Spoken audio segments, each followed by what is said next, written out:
y se sentía una curiosidad más familiar por los saloncitos que, sin ningún cuidado de la simetría, corrían a su alrededor, innumerables, asombrados, huyendo en desorden hasta el jardín, hacia el que descendían fácilmente por 3 escalones mellados. Si quería salir o entrar sin coger el ascensor ni ser visto en la escalera principal, otra más pequeña, privada, que ya no prestaba servicio, me ofrecía sus peldaños dispuestos uno tras otro con tanta habilidad que en su gradación parecía existir una proporción perfecta, semejante a la que en los colores, en los perfumes, en los sabores, avivan a menudo en nosotros una sensualidad particular.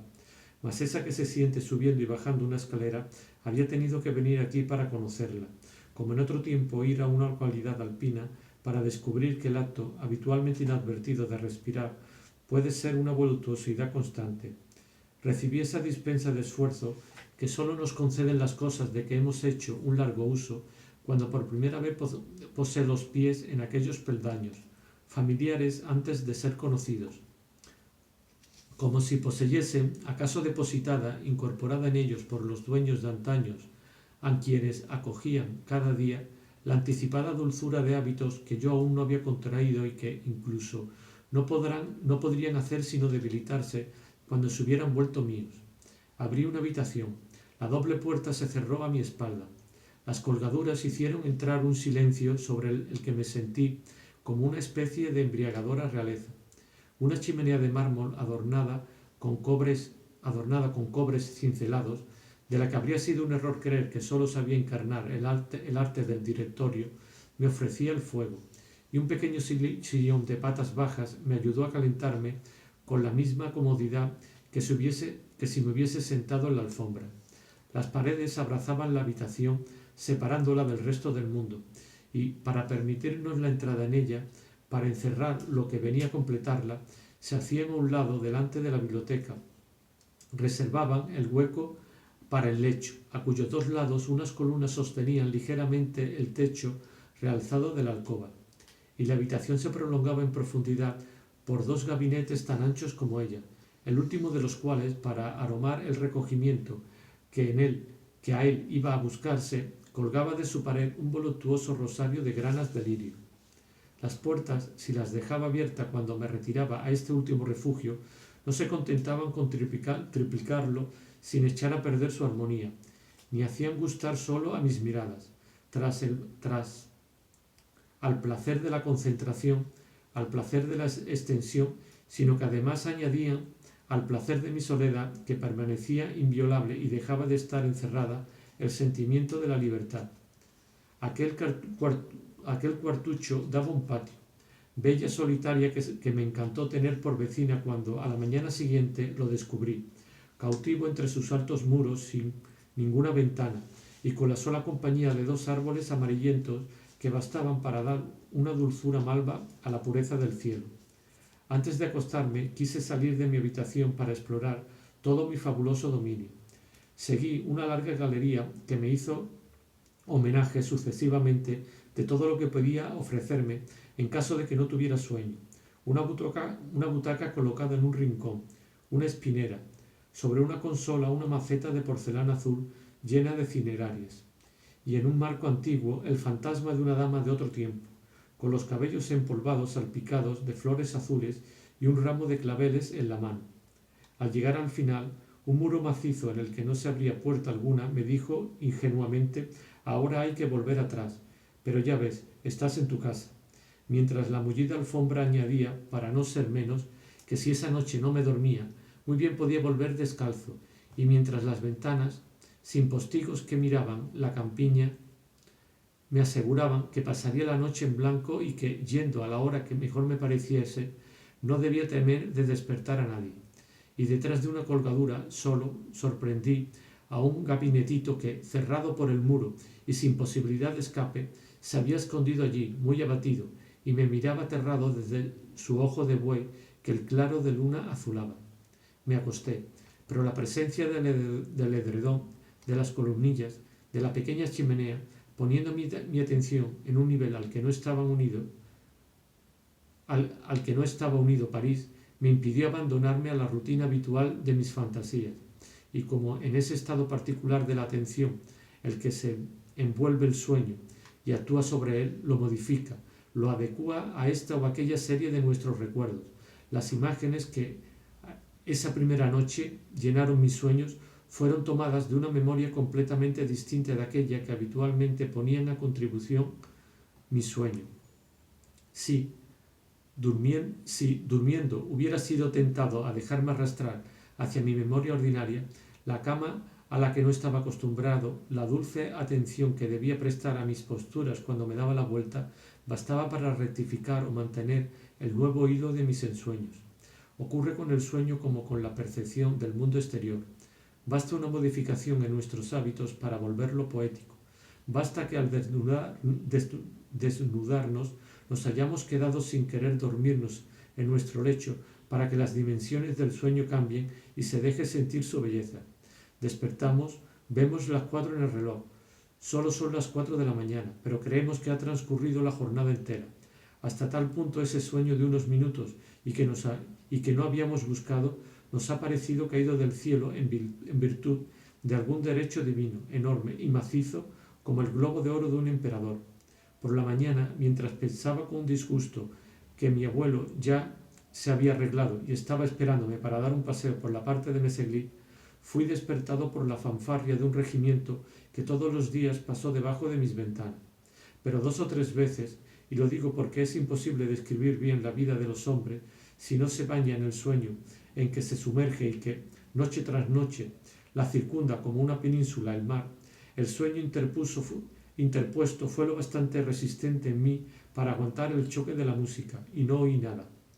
Los demás días cedió un momento, pero mi conciencia, todavía terciopelada de haber dormido, como esos órganos previamente anestesiados, para los que una cauterización inadvertida al principio únicamente se percibe completa al final y como una leve quemadura, solo resultaba levemente afectada por todas las agudas puntas de los pífanos que la acariciaban con un vago y fresco gorjeo matinal.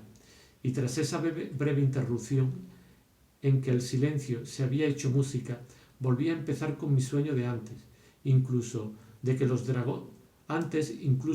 dragones hubieran terminado de pasar, robándome los últimos brotes de aquel vivaz ramillete sonoro. Y la zona de mi conciencia, rozada por sus tallos al brotar, era tan estrecha, estaba tan rodeada de sueño, que más tarde, cuando Salud me preguntaba si había oído la música, no estaba seguro de que el sonido de la fanfarria no hubiese sido tan imaginario como el que durante el día oía elevarse al menor ruido sobre el adoquinado de la ciudad. Quizás solo lo había oído en un sueño provocado por el temor a ser despertado, o al contrario, a no serlo y no ver el desfile. Porque a menudo, cuando me quedaba dormido en el momento en que había supuesto lo contrario, que el ruido me habría despertado, durante 1 hora seguía convencido, todavía soñando, de estar despierto, y proyectaba para mí mismo, en tenues sombras, sobre la pantalla de mis sueños, diversos espectáculos con los que solía ilusionarme, pero a los que ese sueño me impedía asistir. Lo que uno habría hecho de día resulta que, mientras dormimos, se cumple solo en el sueño, es decir, según la inflexión del adormecimiento, siguiendo una vía distinta de la que se hubiera recorrido despierto. La misma historia cambia y acaba de otra manera. A pesar de todo, el mundo en que se vive durante el sueño es tan distinto que aquellos a quienes cuesta trabajo dormirse buscan, ante todo, salir del nuestro. Después de haber dado vueltas desesperadamente durante horas, con los ojos cerrados, a pensamientos análogos a los que habrían tenido con los ojos abiertos, recobran el valor si se dan cuenta de que el minuto precedente ha estado sobrecargado por un razonamiento en contradicción formal con las leyes de la lógica y la evidencia del presente, porque esa breve ausencia significa que está abierta la puerta por la que tal vez puedan escapar enseguida de la percepción de lo real y ir a hacer un alto más o menos lejos de él, lo que les garantizará un sueño más o menos bueno. Pero ya se ha dado un gran paso cuando se vuelve la espalda a lo real, cuando se alcanzan los primeros antros donde las autosugestiones preparan como brujas el infernal guiso de las enfermedades imaginarias o del recrudecimiento de las enfermedades nerviosas, y se y acechan la hora en que las crisis superadas durante el sueño inconsciente se desencadenarán con violencia suficiente para hacerlo cesar. No lejos de ahí está el jardín reservado en los que crecen como flores desconocidas sueños tan diferentes unos de otros, sueños de la datura del cáñamo indio, de los múltiples extractos del éter, sueño de la belladona, del opio, de la valeriana, flores que permanecen cerradas hasta el día en que lo desconocido, predestinado, tocándolas, las haga abrirse y exhalar durante largas horas el aroma de sus sueños particulares en alguna criatura maravillada y sorprendida. Al fondo del jardín está el convento de ventanas abiertas donde se oye repetir las lecciones aprendidas antes de dormir y que sólo se sabrán al despertar. Mientras, presagio de este último, hace sonar su tic-tac ese despertador interior que nuestra preocupación ha regulado con tanta precisión que, cuando nuestra criada venga a decirnos son las 7, nos encontrará dispuestos a levantarnos. De las paredes oscuras de esa habitación que se abren sobre los sueños y en la que sin descanso trabaja ese olvido de las penas amorosas cuya labor, interrumpida a veces y deshecha por una pesadilla llena de reminiscencia, se reanuda inmediatamente, cuelgan, incluso después de que uno se ha despertado, los recuerdos de los sueños, pero tan envueltos en tinieblas que a menudo solo los percibimos por primera vez en plena tarde, cuando el rayo de una idea similar viene a dar en ellos fortuitamente. Algunos, armoniosamente claros mientras dormíamos, se han vuelto tan irreconocibles que, en la imposibilidad de reconocerlos, nos vemos obligados a devolverlos apresuradamente a la tierra, como muertos descompuestos demasiado deprisa o como objetos tan gravemente dañados y casi en polvo que ni el restaurador más hábil podría devolverles una forma ni sacar nada de ellos. Cerca de la verja está la cantera donde los sueños profundos van en busca de las sustancias que impregnan la cabeza de capas tan duras que, para despertar al durmiente, su propia voluntad se ve obligada, incluso en una mañana de oro, a descargar de grandes hachazos, como un joven sifrido. Más allá todavía están las pesadillas que, según la estúpida pretensión de los médicos, fatigan más que el insomnio, cuando por el contrario permiten al ser pensante evadirse de la atención. Las pesadillas con sus álbumes fantasiosos en que nuestros padres ya muertos acaban de sufrir un grave accidente que no excluye una curación próxima. Mientras tanto, los mantenemos encerrados en una cajita para ratas, donde son más pequeños que ratoncillos blancos y cubiertos de grandes botones rojos. Enarbolando cada uno una pluma, nos dirigen discursos ciceronianos. Al lado de ese álbum está el disco giratorio del despertar, gracias al cual sufrimos durante un instante el fastidio de tener que volver enseguida a una casa destruida hace 50 años, cuya imagen es borrada, a medida que el sueño se aleja, por muchas otras, antes de que lleguemos a la que solo se presenta una vez parado el disco, y que coincide con la que veremos en cuanto abramos los ojos.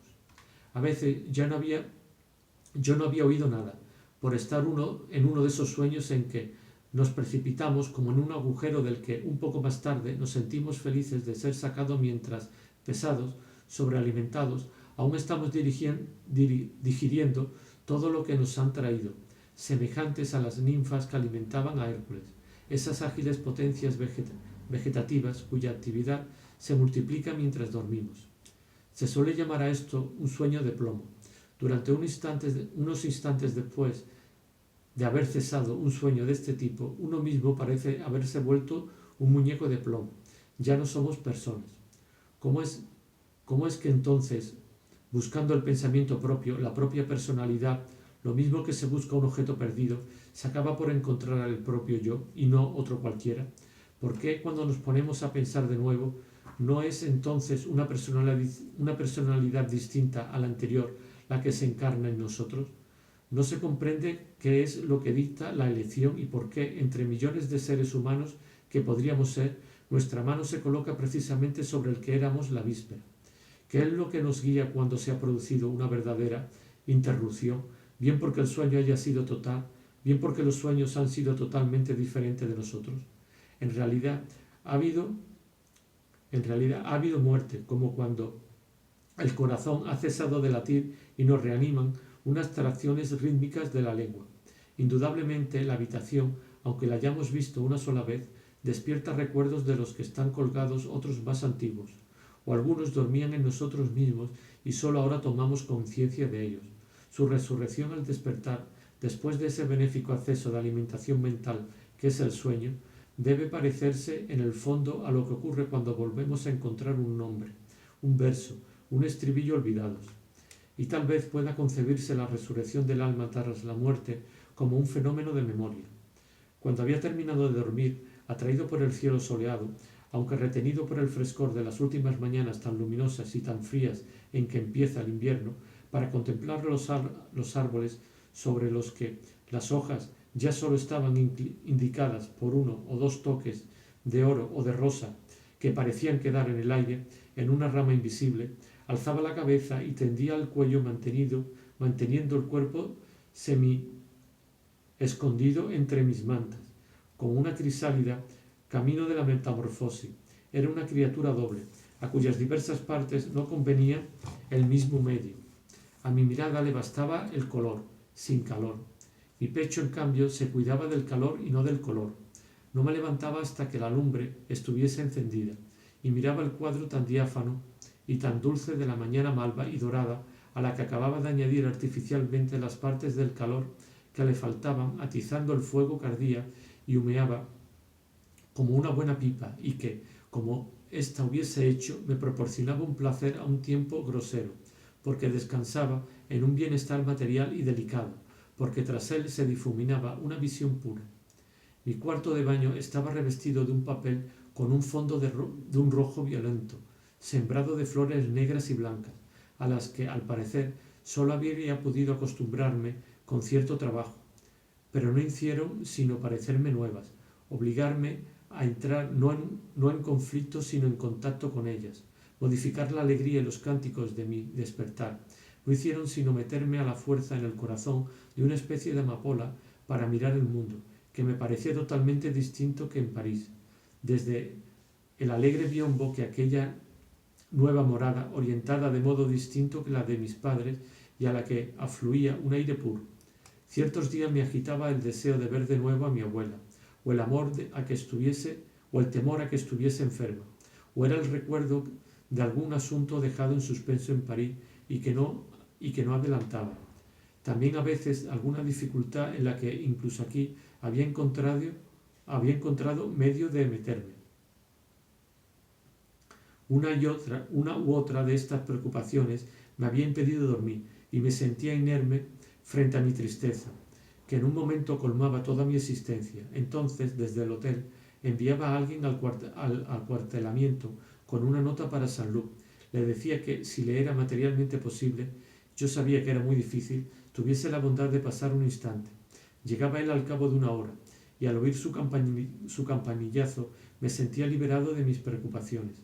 Sabía que si éstas eran más fuertes que yo, Saint-Loup era más fuertes que ellas, y mi atención se despegaba de ellas para volverse hacia él, que tenía que decidir. Nada más entrar ya había difundido a mi alrededor un aire libre en que desplegaba tanta actividad desde la mañana. Medio vital totalmente distinto de mi habitación y al que yo no tardaba en adaptarme con reacciones apropiadas. Espero que no me guarde rencor por haberle molestado. Tengo algo que me atormenta. Ya ha debido suponerlo. Nada de eso. He pensado simplemente que tenía usted ganas de verme y me ha parecido muy genial, muy gentil. Estaba encantado de que me hubiese hecho llamar. ¿Pero qué? ¿Hay algo que no va bien? ¿Qué puedo hacer por usted? Escuchaba mis explicaciones. Me respondía con precisión. Pero antes incluso de que Saint-Loup hubiese hablado, yo ya me había asimilado a él. Comparadas con las importantes ocupaciones que lo volvían tan solícito, tan activo, tan contento, las molestias que hacía un momento me impedían escapar a un sufrimiento incesante me parecían, como a él, despreciables. Yo era como ese hombre que, después de varios días sin conseguir abrir los ojos, llama a un médico que con habilidad y dulzura le separa los párpados, le quita y le enseña un grano de arena. El enfermo queda curado y tranquilo. Todas mis inquietudes se resolvían en un telegrama que Saint-Loup se encargaba de enviar. La vida me parecía tan distinta, tan bella, me sentía invadido por tal exceso de energía que quería actuar. ¿Qué hace ahora?, le decía yo a Saint-Loup. Voy a dejarle, porque salimos de marcha dentro de 3/4 de hora y me necesita. Entonces, ¿le ha molestado mucho venir? No, no me ha molestado. El capitán ha sido muy amable. Ha dicho que si era por usted tenía que venir. Pero, en fin, no quiero dar la impresión de que abuso. ¿Y si me levantase corriendo y fuese por mi cuenta al lugar donde hace usted las maniobras? Me interesaría mucho y tal vez en los descansos pudiese hablar con usted. No se lo aconsejo. No ha pegado usted ojo. Se ha quemado la sangre por una cosa que, se lo aseguro, carece de importancia. Pero ya que ha dejado de atormentarle, dese media vuelta en la almohada y duérmase, que resultará excelente contra la desmineralización de sus células nerviosas. No se duerma demasiado pronto, porque nuestra condenada música todavía tiene que pasar bajo sus ventanas, pero inmediatamente después me figuro que le dejarán en paz, y volveremos a vernos esta noche en la cena. Pero poco más tarde fui con frecuencia a ver las maniobras de campaña del regimiento. Cuando empecé a interesarme por las teorías militares de los amigos de Saint-Loup, por las teorías militares que los amigos de Saint-Loup desarrollaban durante la cena, y cuando ver más de cerca a sus distintos jefes pasó a convertirse en el anhelo de mis jornadas, como quien hace de la música su principal estudio y vive en los conciertos, se deleita frecuentando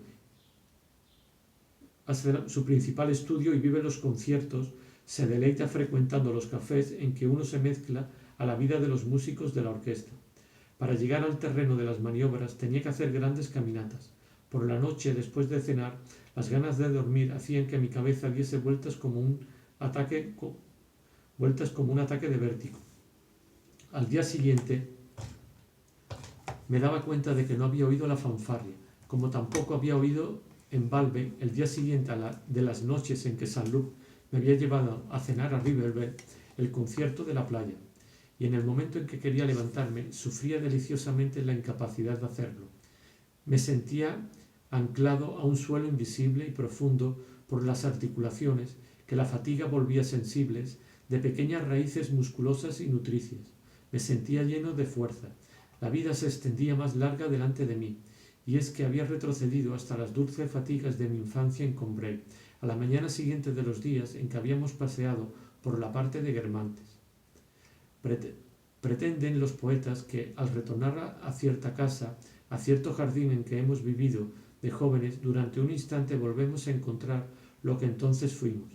Son peregrinaciones bastante azarosas, de las que se pueden salir tanto con decepciones como con éxitos.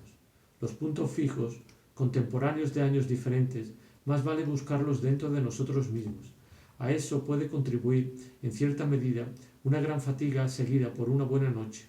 Mas esta, para hacernos descender a las galerías más subterráneas del sueño, donde ningún reflejo de la víspera y ningún destello de memoria alumbran ya el monólogo interior, si es que éste no cesa en ese punto, remueven también el suelo y la toba de nuestro cuerpo que nos hacen encontrar, allí donde nuestros músculos hunden y retuercen sus ramificaciones y aspiran la vida nueva, el jardín en que fuimos niños. No es necesario viajar para volver a verlo, hay que descender para encontrarlo de nuevo. Lo que la tierra ha cubierto ya no está sobre ella, sino debajo.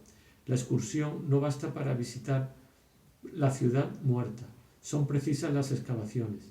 Pero ya veremos que ciertas impresiones fugaces y fortuitas remiten mucho mejor todavía hacia el pasado, con una precisión más sutil, con un vuelo más ligero, más inmaterial, más vertiginoso, más infalible, más inmortal que esas dislocaciones orgánicas. A veces mi fatiga era todavía mayor. Había seguido las maniobras durante varios días sin poder acostarme. Qué bendición entonces la vuelta al hotel. Al meterme en la cama tenía la impresión de haber escapado por fin de unos encantadores, de unos brujos como los que pueblan los romans tan apreciados por nuestro siglo XVII. Mi sueño y mi perezosa mañana del día siguiente no eran más que un encantador cuento de hadas. Encantador, acaso también benéfico. Me decía a mí mismo que hasta los peores sufrimientos tienen su lugar de asilo, que siempre es posible, a falta de otra cosa, encontrar el reposo. Estos pensamientos me llevaban muy lejos. Los días en que había descanso y en que sin embargo Sanlúc no podía salir, iba a verle con frecuencia al cuartel. Estaba lejos. Había que salir de la ciudad, cruzar el viaducto, que ofrecía a ambos lados una vista inmensa. Casi siempre en aquellos altos lugares soplaba una fuerte brisa que invadía todos los edificios construidos en los tres lados del patio, haciéndolos retumbar constantemente como un antro de los vientos. Si Sanlúc estaba ocupado en algún servicio y yo lo esperaba, delante de la puerta de su cuerpo en el refectorio, charlando con algunos amigos suyos a los que me había presentado y a los que luego fui a ver algunas veces, incluso a sabiendas de que Robert no estaba, viendo por la ventana a 100 metros debajo de mí la campiña desnuda, pero en las nuevas sementeras, a menudo todavía mojadas de lluvia e iluminadas por el sol, trazaban aquí y allá algunas bandas verdes de un brillo y de una limpidez translúcida de esmalte. Me ocurría oír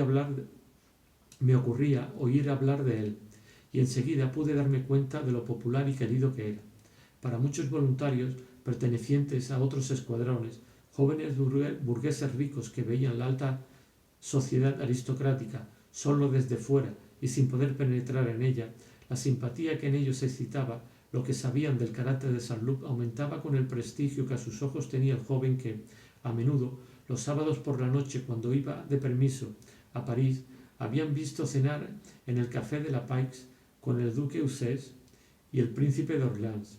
Y por eso, en su bonita cara, en su forma desgarbada de andar, de saludar, en su perpetuo revolotear de su monóculo, en la fantasía de sus kepis demasiado altos, de sus pantalones de una tela demasiado fina y demasiado rosa, habían inducido la idea de un chic del que, según decían, carecían los oficiales más elegantes del regimiento, incluso el majestuoso capitán a quien yo había debido dormir en el cuartel y que, en comparación, parecía demasiado solemne y casi vulgar. Uno decía que el capitán había comprado un caballo nuevo. Puede comprar todos los caballos que quiera. El domingo por la mañana encontré a Sanlúc en la alameda de las Acacias.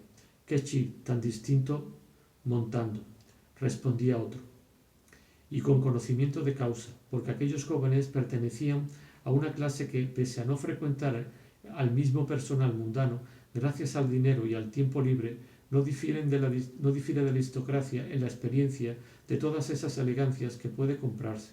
A lo sumo, la suya tenía, por ejemplo, en lo relativo a la indumentaria, algo más puntilloso, más impecable que aquella libre y negligente elegancia de Sanlúc que tanto gustaba a mi abuela. Para aquellos hijos de grandes banqueros o de agentes de cambio, suponía una pequeña emoción ver en una mesa vecina, mientras comían ostras después del teatro, al suboficial Sanlúc, y cuántas anécdotas contaban en el cuartel el lunes, al volver del permiso, uno que estaba en el mismo escuadrón de Robert y a quien éste había saludado, muy gentilmente, o algún otro que, sin ser del mismo escuadrón, no dudaba de que, pese a ello, Sanlúc lo había reconocido porque había apuntado 2 o 3 veces en su dirección el monóculo. Sí, mi hermano lo vio en La Paix, decía otro que había pasado el día en casa de su querida. Hasta parece que llevaba un frac demasiado largo y que no le caía bien. ¿Y cómo era el chaleco? No llevaba chaleco blanco, sino malva, con una especie de palmas. Te quedabas de piedra. A los veteranos, hombres de pueblo que ignoraban la existencia del jockey y que se limitaban a situar a Sanlúc en la categoría de suboficiales riquísimos, en los que metían a todos los que, arruinados o no, llevaran cierto terreno de vida, tenían una cantidad bastante elevada de rentas o de deudas y eran generosos con los soldados, los andares, el monóculo, los pantalones y los kepis de Sanlúc, pese a no tener en todo esto nada aristocrático, no dejaban de ofrecerles menos interés y significación. En estas particularidades reconocían el carácter, el género, que habían asignado de una vez por todas al graduado más popular del regimiento, modales que no se parecían a los de nadie, desdén por lo que pudiesen pensar los jefes y que le parecían la natural consecuencia de su bondad para con el soldado. El café de la mañana en el dormitorio de la tropa o el reposo en los catres de la mañana, el reposo en los catres por la tarde, parecían mejores cuando algún veterano servía a la escuadra glotona y perezosa algún sabroso detalle sobre un kepis que Sanlúc tenía, igual de alto que mi petate. Venga ya, viejo, ¿quieres darnos el pego? No podía ser tan alto como tu petate, interrumpía un joven licenciado en letras que, utilizando esa jerga, intentaba no parecer novato y que le confirmasen un hecho que le encantaba aventurándose a llevar la contraria. Ay, que no era tan alto como mi petate. ¿Lo has medido acaso? Te digo que el teniente coronel lo miraba como si quisiera meterle un paquete. Y no vais a creer que nuestro famoso Sanlup se amilanaba. Iba, venía, bajaba la cabeza, la levantaba y siempre a golpe de monóculo. Habrá que ver lo que dice el capi. Bueno, puede que no diga nada, pero seguro que no le hará mucha gracia. Y encima ese kepis no tiene nada de especial. Parece que en casa, en la ciudad, tiene más de 30. ¿Cómo es que lo sabes, compadre? Por nuestro maldito cabo, preguntaba el joven licenciado con pedantería, haciendo ostentación de las nuevas formas gramaticales que hasta fecha reciente no había aprendido y con las que, lleno de orgullo, adornaba su conversación. Que como lo sé, por su ordenanza, diablo. Hablas de uno al que no debe de irle nada mal. Ya lo creo. Tiene más pasta que yo, seguro. Y encima él le da toda la ropa usada y de todo. No tenía bastante en la cantina. Y mi Sanlup, que se planta, y el cocinero lo ha oído. Quiero que lo alimente bien, cueste lo que cueste. Y el veterano redimía la trivialidad de las palabras con la energía del acento, en una imitación mediocre que lograba el mayor de los éxitos. Al salir del cuartel, me daba una vuelta. Luego, mientras esperaba el momento en que todos iban a cenar con Sanlup al hotel, en el que él y sus amigos estaban a pensión, me dirigía hacia el mío, nada más ponerse el sol, y así tener un par de horas para descansar y leer. En la plaza, el atardecer posaba sobre los tejados en forma de ampolla del castillo, pequeñas nubes rosas a juego con el color de los ladrillos y remataba la juntura suavizándolos con un reflejo. A mis nervios afluían tal corriente de vida que ninguno de mis movimientos podía agotarla. Cada uno de mis pasos, después de haber tocado un adoquín con la plaza, rebotaba. Me parecía tener en los talones las alas de Mercurio. Una de las fuentes estaba llena de un resplandor rojizo, mientras que en la otra el claro de luna ya estaba dando al agua el color de un ópalo. Entre ambas unos niños jugaban, lanzaban gritos, describían círculos como si obedeciesen a alguna necesidad de la hora, al modo de los vencejos o de los murciélagos. Al lado del hotel, los antiguos palacios nacionales y el invernadero de naranjos de Luis XVI, donde ahora se encontraba la caja de ahorros y el cuerpo de ejército, estaban iluminados desde dentro por pálidas y doradas ampollas de gas ya encendido que, en el día todavía claro, embellecía aquellas altas y amplias ventanas del siglo XVIII, de donde aún no se había borrado el último reflejo de poniente, como un efecto similar al de un aderezo de concha rubia sobre una cabeza avivada de rojo, y que me animaba a regresar en busca de mi fuego y de mi lámpara que, sola en la fachada de mi hotel, luchaba contra el crepúsculo, y por la cual volvía yo a casa antes de que fuese completamente de noche, por gusto, como se vuelve para la merienda. En mi cuarto conservaba la misma plenitud de sensación que había tenido fuera. Abombaba de tal forma esa plenitud la apariencia de superficies que tantas veces nos parecen planas y vacías, la llama amarilla del fuego, el grueso papel azul del cielo de la alcoba sobre el que la atardecida había emborronado como un colegial los garabatos de un bosquejo rosa, el tapete de extraños dibujos de la mesa redonda sobre la que me esperaban, junto a una novela de Bergot, una resma de papel pautado y un tintero, que desde entonces esas cosas han seguido pareciéndome enriquecidas por un género muy particular de existencia que estoy segura de saber extraer de ellas si me fuera dado volver a encontrarlas. Pensaba con alegría en aquel cuartel que acababa de dejar, con su veleta que giraba a todos los vientos, como un buzo que respira a través de un tubo que sube hasta la superficie del agua. Me sentía ligado a la vida salubre, al aire libre, por la articulación de aquel cuartel, de aquel alto observatorio que dominaba la campiña surcada por canales de verde esmalte y a cuyos cobertizos y edificios esperaba, gracias a un precioso privilegio que deseaba duradero, poder dirigirme cuando quisiese, siempre seguro de ser bien recibido. A las 7 me vestía y volvía a salir para ir a cenar con Saint-Loup, al hotel donde estaba a pensión. Me gustaba ir a pie. La oscuridad era profunda y desde el tercer día empezó a soplar, como cuando llega la noche, un viento glacial que parecía anunciar la nieve. Aparentemente no había debido dejar de pensar ni un instante mientras caminaba en Madame de Guermantes. Si había ido a reunirme con Robert en su guarnición, solo había sido para poder acercarme a ella.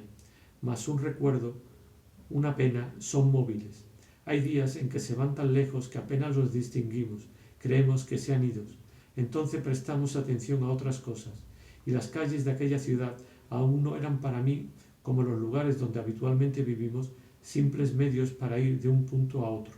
Me parecía que la vida de los habitantes de aquel mundo desconocido debía de ser maravillosa, y que a menudo las ventanas iluminadas de alguna casa me hacían detenerme largo rato en medio de la noche, poniendo ante mis ojos escenas verídicas y misteriosas de existencia para mí impenetrables. Aquel genio del fuego me mostraba, en un marco de púrpura, la tienda de un vendedor de castaña donde dos suboficiales, con los cinturones abandonados sobre unas sillas, jugaban a las cartas sin sospechar que un mago, haciéndolos surgir de la noche como en una aparición teatral, los evocaba tal como efectivamente eran en aquel mismo momento, ante los ojos de un transeúnte parado que ellos no podían ver. En una tiendecita de lance, una vela medio consumida, proyectando su resplandor sobre un grabado, lo transformaba en sanguínea, mientras, luchando contra la sombra, la claridad de la gruesa lámpara tostaba un trozo de cuero, ni helaba un puñal de centelleantes lentejuelas. Depositaba sobre unos cuadros que no eran otra cosa que malas copias un dorado precioso como la pátina del pasado o el barniz de un maestro, y hacía, en suma, de aquel cuchitril donde no había más que pacotilla y mamarrachos, un inestimable Rembrandt.